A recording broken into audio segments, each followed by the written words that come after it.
Hello, welcome to the latest edition of Dbe TV News. We come to you every Friday on the Dbe TV channel 122 on OpenView at 12 p.m. and on Bricks TV channel 509 at 4:30 in the afternoon if you are a StarSat subscriber. Or you can watch this bulletin on the Basic Education's YouTube channel. I am Tsehohajo Moagi. The top stories this week. The Basic Education Department tables the budget for the 2022-23 financial year. With the May-June exams underway, the department has thanked all involved for ensuring everything runs smoothly. The General Education Certificate is expected to be fully rolled out by next year. Stay tuned to find out more. We move over to various provinces as the PYEI workshops are still underway. We are in the Western and Northern Cape. And in KwaZulu-Natal, a gun-wielding teacher has been suspended, and the Provincial Education Department has assisted Bretton Wood High School to retrieve the school's records following the April floods. Let's start here. The Basic Education Department has been allocated 29.6 billion rand for the 2022-23 financial year. This was announced by Minister Angie Motshekga during the budget vote speech. Motshekga spoke about the importance of rebuilding and rebooting the education sector following the devastation caused by the COVID-19 pandemic. She used the time to highlight the traumas faced by learners and teachers, as over 3,000 teachers have lost their lives to the virus. One of the traumas suffered by children has been the loss of their parents, their caregivers, teachers from COVID-19. As a sector, through our monitoring, we can confirm that we lost 3,300 educators, which constitute a percentage of our workforce. And we continue to pay tribute to the educators, as well as the education executives and management leaders who lost their lives during COVID-19. Motshekga then indicated how the 29.6 billion rand budget has been broken down for education programs. Our overall budget for 2022 is 29.6 billion, which is an increase of 4.9%. And breaking it down, we were allocated 535 million for administration, which is 1.9% increment. For curriculum support and monitoring, we were allocated 3.3 billion, which is a decrease of 2.5%. On teacher education, human resources, and institutional development, we received 1.5 billion, which is an increase of 3.5% from the previous allocation. For planning, information, and assessment, we've been allocated 15.4 billion, which is an increase of 4.6% from previous allocations. For educational enrichment services, we've been allocated 8.8 billion, which is an increase of 4.4%. The minister went on to speak about the allocated money for conditional grants, which has increased by 10% from the 2021-22 financial year. These grants include the Mathematics, Science and Technology grant and the Education Infrastructure grant, which focuses on infrastructure delivery. And the overall allocation to conditional grants is 23 billion, which is an increase of 10%. For Math, Science and Technology, we've been allocated 424.8 million, which is an increase of 2.8%. For infrastructure, we've been allocated 12.4 billion, which continues to be funded through Education Infrastructure Grant, which is an increase of 5.6 million and 5.6%, and we have been allocated 2.4 billion for ASIDI. For HIV and AIDS, whose purpose is to support South Africa's HIV and TB prevention strategy, has been allocated 242.2 million, which is an increase of 0.2%. For National School Nutrition Program, we have been allocated 8.5 billion, which is an increase of 4.6%. But as a sector also, we've been allocated 220 255.5 million, which is an increase of 5.2% for learners with severe and profound intellectual disabilities. And the department, after the function shift from social development to basic education, received 1.2 billion. The Basic Education Department is pleased that the May-June exams, which are currently underway, are progressing well. The first paper was written on the 9th of May. Over 290,000 candidates are sitting for the May-June 2022 examinations, and this comprises candidates registered for both the National Senior Certificate and the Senior Certificate qualifications. The National Senior Certificate candidates have written the NEC in 2021 and previous years, but did not attain the full requirements for the qualification. I can confidently indicate that the exams are proceeding extremely well. The only incident that we had that is noteworthy is the protest action, community protest action in the Limpopo province, in the Vemba West district, and that prevented a group of our candidates from writing the exam. We are currently in discussion with the Provincial Education Department to see how we could assist these candidates in terms of writing the November examination. Dr. Polia has thanked the team for their consistent hard work in ensuring these exams are properly executed. In terms of the success of the exam thus far, I want to extend my sincere appreciation to all our colleagues who work beyond the normal call of duty, both at the provincial level as well as our colleagues at Dbe, to make sure that question papers are delivered on time, to make sure that the scripts are collected on time, and post the administration of the exam, we then start with the marking, and here again, all officials rally together and make sure that the marking will be successfully completed. We are planning to release the results of this exam on the 3rd of August. We're almost halfway through the examination, but we are confident that the rest of the exam will also unfold successfully.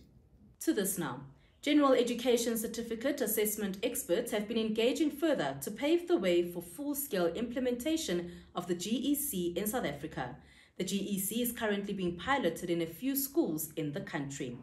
This certificate, which will be given to grade 9 learners, is expected to address the current problem of a lot of young people leaving the education system each year with no national qualification, hindering them from navigating the labour market. The GEC is predicated on the 3 streams model, which has the academic pathway, the technical vocational pathway, and the technical or occupational pathway. The department says offering a GEC is not an indication of the exit of learners from a learning pathway in schools, but it provides better decision-making and access to further learning after grade 9. The General Education Certificate will be rolled out fully from 2023.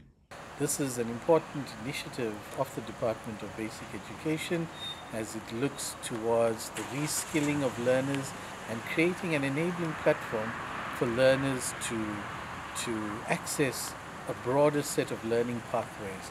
So the department is looking forward to provinces implementing the project in selected schools in 2022.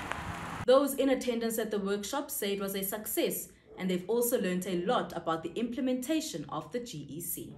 This workshop was a success. We have learned so much. We have learned about the use of formative assessment for summative purposes. We also learned about the inclination assessment, of which is a very good assessment, which assists the learners to make sure that they are choosing the correct pathway. We also learned about the integrated model. Integrated model is a very good model. Instead of having so many models in different subjects, now we are going to have one, which will cover the different subjects and which will cover the different skills. And again, what is important now, we are looking at the learner holistically and thinking that learners are not the same. So we are going to have differentiation learning, focusing on the assessment of their skills, their knowledge, values, and attitudes. After the break, we go to the Northern and Western Cape as the two provinces look into the implementations of the Presidential Youth Employment Initiative. Everyone has their own definition of what education is and means. What is yours? TED is a show that seeks to challenge the status quo by inviting guests that have a role and an inspiring story to tell about their journey in education. A lot of it is not learner-centered. This show seeks to dive in deeper conversations in quest of answering the big question, why education when there's so much to do outside of it? Why invest energy and resources that are so impactful in our society? You're seeing a cartoon character that looks like you counting to 10. This show airs on Dbe TV channel 122. In case you miss it, binge watch it on YouTube, Dbe TV. And also don't forget to follow us on all our social media platforms, simply Dbe TV.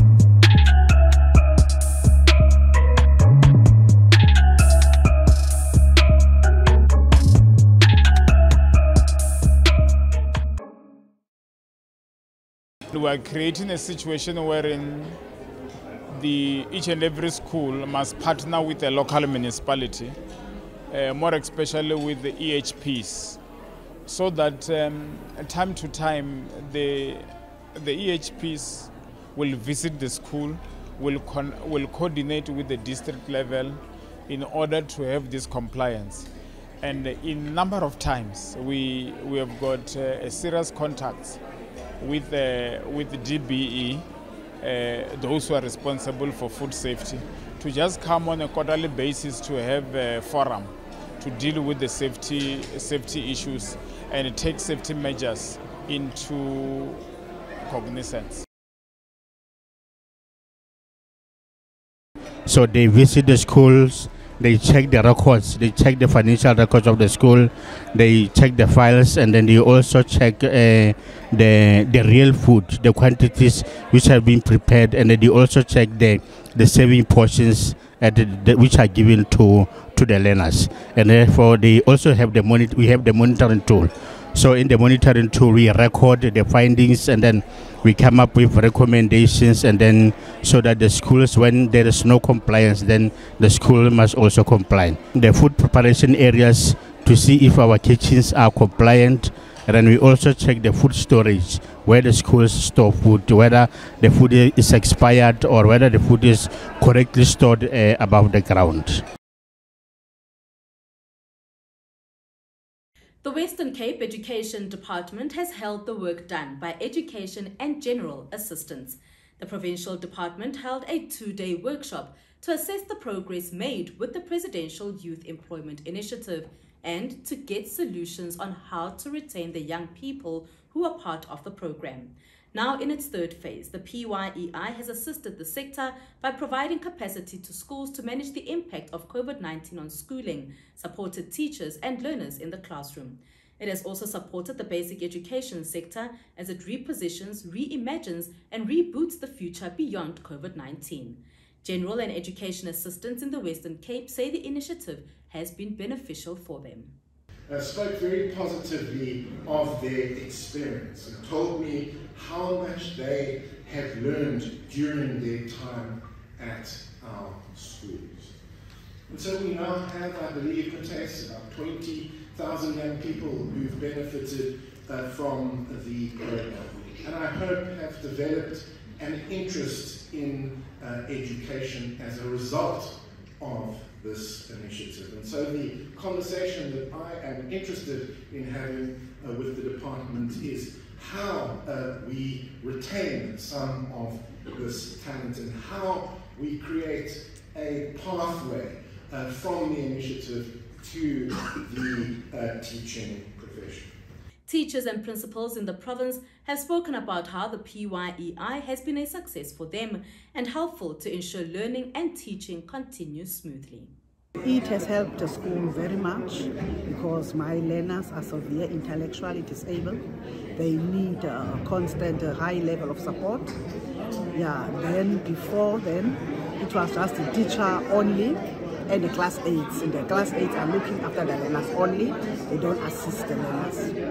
Then with the DBE coming in, it helps us as a special school because the other learners, the other group in the learners, then the EAs are assisting them. Because in terms of writing, they are dyslexic in writing, so they assist. So there are programs that they're also doing.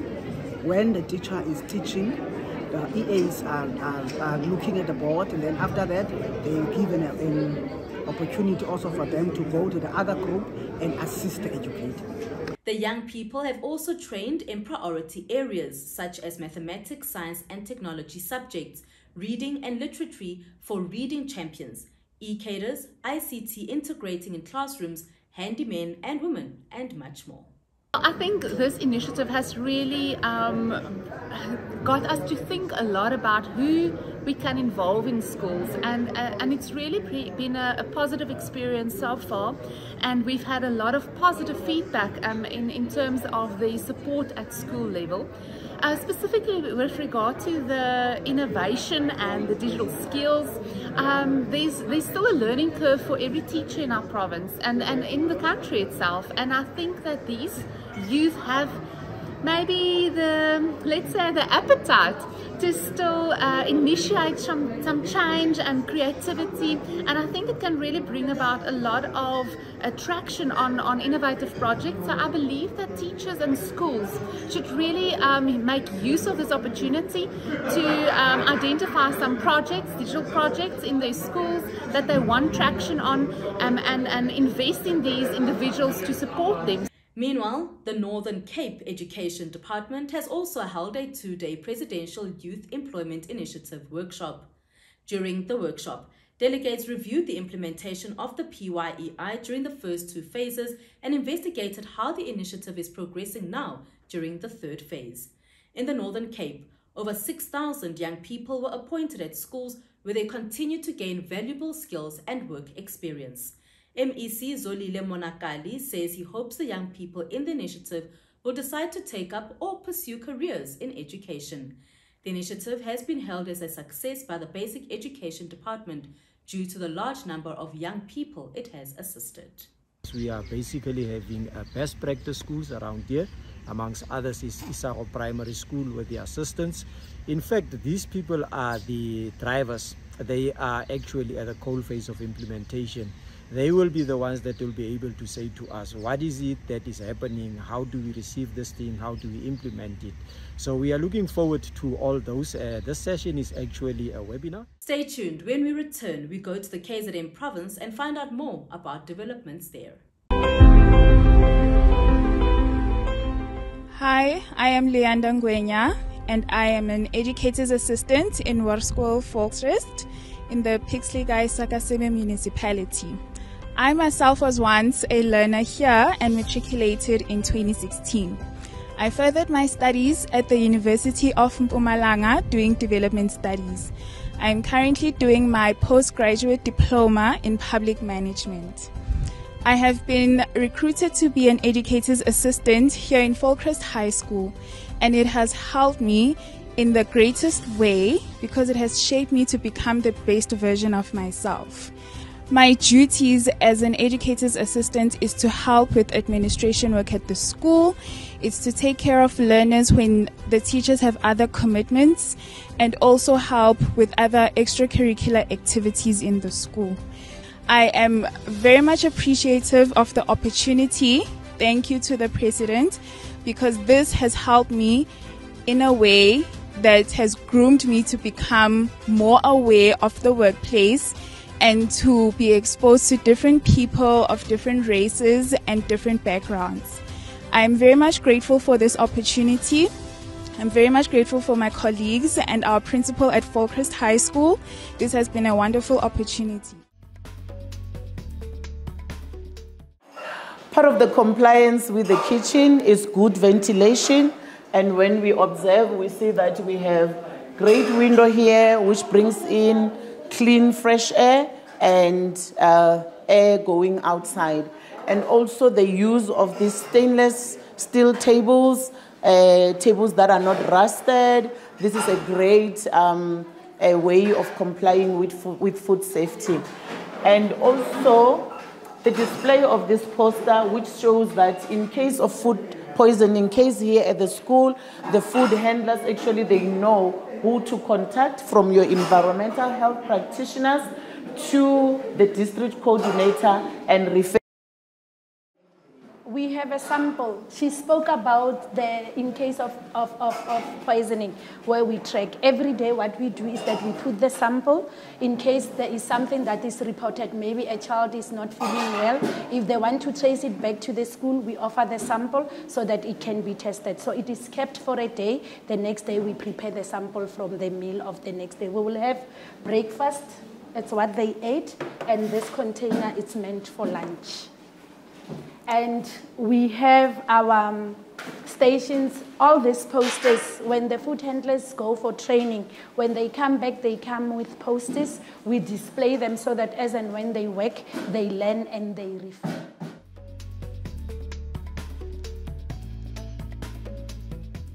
The KwaZulu-Natal Education Department has suspended a teacher from Phambili Secondary School in Durban accused of pointing her gun at teachers and colleagues.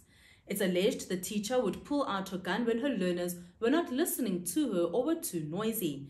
She would allegedly also point the gun at her colleagues if there was a disagreement.